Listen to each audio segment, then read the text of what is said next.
में क्या लगता है किसके पक्ष में हवा चल रही है? और बेसिकली सरकार बीजेपी की ही बनने वाली है। मोदी जी के अलावा तो किसी में इतनी ताकत ही नहीं है कि वो प्रधानमंत्री पद का उम्मीदवारी सोच भी सके। बनने की तो बात ही दूर है।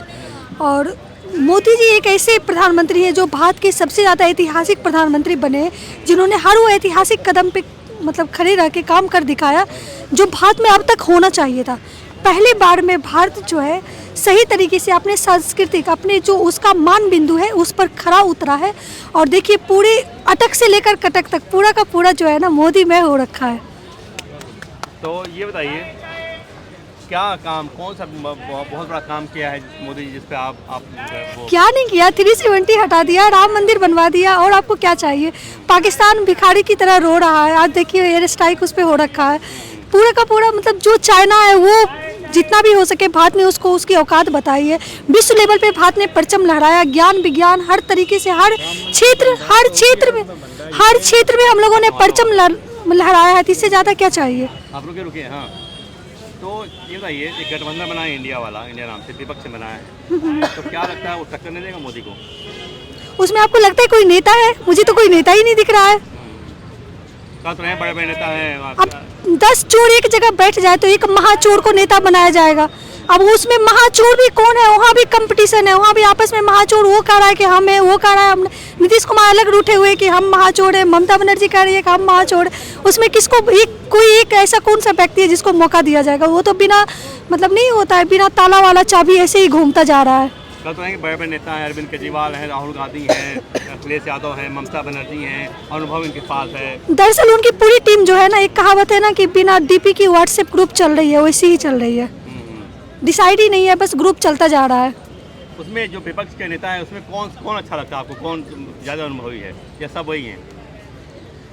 मैंने कहा ना कि वो चोरों का एक ग्रुप है, उसमें जो महाचोर जो सबसे फेमस चोर होगा ऑब्वियसली राहुल गांधी को ये लोग मुख्य मानेंगे। इनको शुरू से गुलामी करने की आदत है। तो आपने राहुल गांधी की बात की। राहुल गांधी समय न्याय भारत जोड़ो यात्रा पर है इस समय पूरा से पश्चिम, तो क्या इसका असर होगा 2024 पे? आपको लगता है कि राहुल गांधी की किसी भी यात्रा से भारत पे कोई भी असर होगा? राहुल गांधी सोना का चम्मच लेके ना जन्म लेने वाला वो युवराज है जिसको पता ही नहीं कि करना क्या है। कभी आलू से सोना निकाल देता है तो कभी कुछ कर देता है। एग्जैक्टली राहुल गांधी को कुछ भी नहीं पता है कि उनको करना क्या है।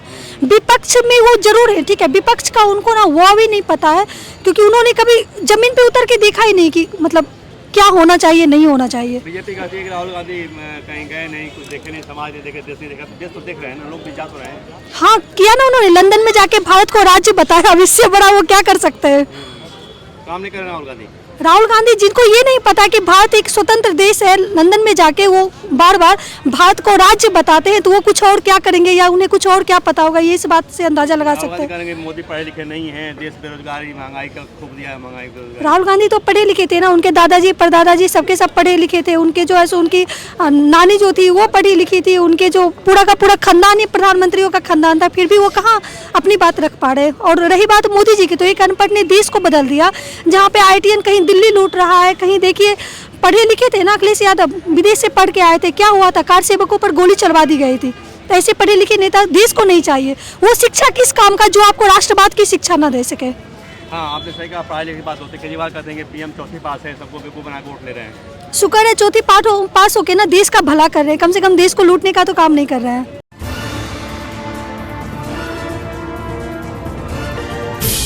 क्या लगता है किसके पक्ष में हवा चल रही है? और बेसिकली सरकार बीजेपी की ही बनने वाली है। मोदी जी के अलावा तो किसी में इतनी ताकत ही नहीं है कि वो प्रधानमंत्री पद का उम्मीदवारी सोच भी सके। बनने की तो बात ही दूर है। और मोदी जी एक ऐसे प्रधानमंत्री हैं जो भारत के सबसे ज़्यादा ऐतिहासिक प्रधानमंत्री बने, जिन्होंने हर वो ऐतिहासिक कदम पे मतलब खड़े रह के काम कर दिखाया जो भारत में अब तक होना चाहिए था। पहली बार में भारत जो है सही तरीके से अपने सांस्कृतिक अपने जो उसका मान बिंदु है उस पर खरा उतरा है। और देखिए पूरे अटक से लेकर कटक तक पूरा का पूरा जो है ना मोदी में हो रखा है। तो ये बताइए क्या काम कौन सा बहुत बड़ा काम किया है मोदी जी जिस पे आप वो क्या नहीं किया, 370 हटा दिया, राम मंदिर बनवा दिया, और आपको क्या चाहिए। पाकिस्तान भिखारी की तरह रो रहा है, आज देखिए एयर स्ट्राइक उस पर हो रखा है। पूरा का पूरा मतलब जो चाइना है वो जितना भी हो सके भारत ने उसको उसकी औकात बताई है। विश्व लेवल पे भारत ने परचम लहराया, ज्ञान विज्ञान हर तरीके से हर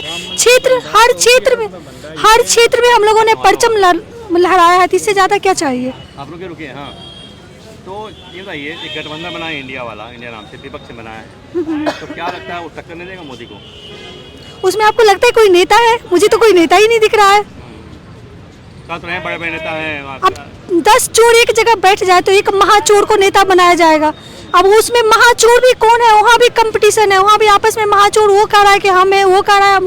नीतीश कुमार अलग रूठे हुए कि हम महाचोर है, ममता बनर्जी कह रही है कि हम महाचोर है। उसमें किसको कोई एक ऐसा कौन सा व्यक्ति है जिसको मौका दिया जाएगा? वो तो बिना मतलब नहीं होता है, बिना ताला वाला चाबी ऐसे ही घूमता जा रहा है। कल तो बड़े बड़े नेता हैं, अरविंद केजरीवाल हैं, राहुल गांधी हैं, अखिलेश यादव हैं, ममता बनर्जी हैं, अनुभव इनके पास है। दरअसल उनकी पूरी टीम जो है ना, एक कहावत है ना कि बिना डीपी की व्हाट्सएप ग्रुप चल रही है, वैसी ही चल रही है। डिसाइड ही नहीं है, बस ग्रुप चलता जा रहा है। उसमें जो विपक्ष के नेता है उसमें कौन अच्छा लगता है आपको? कौन ज़्यादा अनुभवी है या सब वही हैं? मैंने कहा ना कि वो चोरों का एक ग्रुप है, उसमें जो महाचोर जो सबसे फेमस चोर होगा ऑब्वियसली राहुल गांधी को ये लोग मुख्य मानेंगे। इनको शुरू से गुलामी करने की आदत है। तो आपने राहुल गांधी की बात की। राहुल गांधी समय न्याय भारत जोड़ो यात्रा पर है इस समय पूरा से पश्चिम, तो क्या इसका असर होगा 2024 पर? आपको लगता है कि राहुल गांधी की किसी भी यात्रा से भारत पे कोई भी असर होगा? राहुल गांधी सोना का चम्मच लेके ना जन्म लेने वाला वो युवराज है जिसको पता ही नहीं कि करना क्या है। कभी आलू से सोना निकाल देता है तो कभी कुछ कर देता है। एग्जैक्टली राहुल गांधी को कुछ भी नहीं पता है कि उनको करना क्या है। विपक्ष में वो जरूर है, ठीक है, विपक्ष का उनको ना वो भी नहीं पता है, क्योंकि उन्होंने कभी जमीन पे उतर के देखा ही नहीं कि मतलब क्या होना चाहिए, नहीं होना चाहिए। बीजेपी कहती है कि राहुल गांधी कहीं गए नहीं, कुछ देखे नहीं, समाज नहीं देखे, देश नहीं देखा। देश तो देख रहे हैं ना, लोग भी जा तो रहे हैं। हाँ किया ना उन्होंने, लंदन में जाके भारत को राज्य बताया। अब इससे बड़ा वो क्या कर सकते हैं? काम नहीं कर रहे राहुल गांधी। राहुल गांधी जिनको ये नहीं पता कि भारत एक स्वतंत्र देश है, लंदन में जाके वो बार बार भारत को राज्य बताते हैं, तो वो कुछ और क्या करेंगे या उन्हें कुछ और क्या पता होगा, ये इस बात से अंदाजा लगा सकते हैं। मोदी पढ़े लिखे नहीं है, देश बेरोजगारी महंगाई का खूब दिया है, महंगाई बेरोजगारी। राहुल गांधी तो पढ़े लिखे थे ना, उनके दादाजी परदादाजी सबके सब पढ़े लिखे थे। उनके जो है सो उनकी नानी जो थी वो पढ़ी लिखी थी। उनके जो पूरा का पूरा खानदान ही प्रधानमंत्रियों का खानदान था, फिर भी वो कहाँ अपनी बात रख पा रहे। और रही बात मोदी जी की, तो एक अनपढ़ ने देश को बदल दिया। जहाँ पे IITian कहीं दिल्ली लूट रहा है, कहीं देखिए पढ़े लिखे थे ना, अखिलेश यादव विदेश से पढ़ के आए थे, क्या हुआ था, कार सेवकों पर गोली चलवा दी गई थी। तो ऐसे पढ़े लिखे नेता देश को नहीं चाहिए। वो शिक्षा किस काम का जो आपको राष्ट्रवाद की शिक्षा ना दे सके। हाँ आपने सही कहा, पढ़ाई लिखी बात होती है। केजरीवाल कहते हैं कि PM चौथी पास है, सबको बेवकूफ बना के वोट ले रहे हैं। शुक्र है चौथी पास होके ना देश का भला कर रहे हैं, कम से कम देश को लूटने का तो काम नहीं कर रहे हैं। तो क्या लगता है ये राहुल गांधी जो कर रहे हैं इसका असर नहीं होगा 2024 पर? कुछ भी नहीं होगा। ये बिन पेंदी की लोटा है, इनके कुछ भी करने से कोई फर्क नहीं पड़ने वाला है, क्योंकि जनता समझ चुकी है कि कांग्रेस की औकात कितनी है। और इस बार कांग्रेस जो है ना एकदम मतलब पूरा का पूरा उसका सुपड़ा साफ होने वाला है। अपनी जमानत बचा ले तो उसके लिए काफ़ी हो जाएगी। अब गठबंधन जहाँ शुरू हो रहा है, नीतीश कुमार की पार्टी है और RJD राहुल गांधी, कहा जा रहा है कि दोनों में बहुत ही मतभेद चल रहा है, तो क्या ये दोनों एक रह सकते हैं 2024 तक? पता नहीं, नीतीश जी की आदत है, जिधर वो देखते हैं कि जिधर जिसकी हवा होती है उधर उठा के चले जाते हैं। उन्हें हमारे यहाँ पे कुर्सी कुमार कहा जाता है, ठीक है। कुर्सी से चिपके रहने की उनकी एक पुरानी बीमारी है, कुर्सी को पकड़े रहने के लिए कुछ भी कर सकते हैं। यानी मतभेद है इस समय, तो हो सकता है कि 24 तक टिक पाए या ना टिक पाए।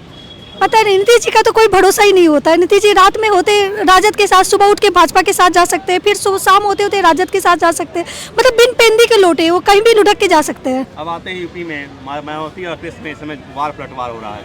मायावती ने कहा कि अखिलेश गिरगिट हैं, तो अखिलेश कह रहे हैं कि ये बीजेपी की दबाव बोल रही है। दोनों के दोनों ही गिरगिट है। गिरगिट दूसरे गिरगिट पर आखिर क्या तंज कसेगा?